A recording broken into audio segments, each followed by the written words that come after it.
सहनशीलता की परीक्षा। एक बार की बात है, संत एकनाथ गंगा स्नान करके वापस लौट रहे थे। जैसे ही वे घाट से बाहर आए, एक शरारती आदमी उनकी परीक्षा लेने के उद्देश्य से आया। वह व्यक्ति समाज में विघटन फैलाने वाला था और संतों की परीक्षा लेने में आनंद महसूस करता था। उसने सोचा कि यदि संत एकनाथ को क्रोधित कर दिया जाए तो उनकी भक्ति की सच्चाई का पता चलेगा। जैसे ही संत एकनाथ गंगा से बाहर आए, उस व्यक्ति ने उन पर थूक दिया। संत मुस्कुराए और बिना कुछ कहे वापस गंगा में स्नान करने चले गए। जब वे बाहर आए तो उस व्यक्ति ने फिर से उन पर थूक दिया। संत फिर मुस्कुराए और गंगा में स्नान करने चले गए। यह सिलसिला 108 बार चला, लेकिन संत एकनाथ ने एक बार भी क्रोध नहीं किया।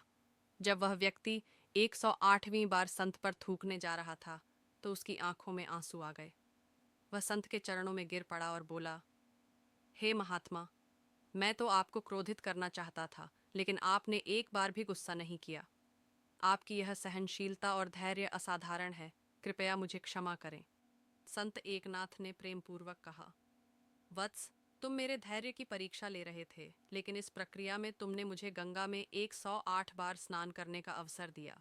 इससे मेरा शरीर और आत्मा दोनों शुद्ध हो गए। तुम्हारा धन्यवाद।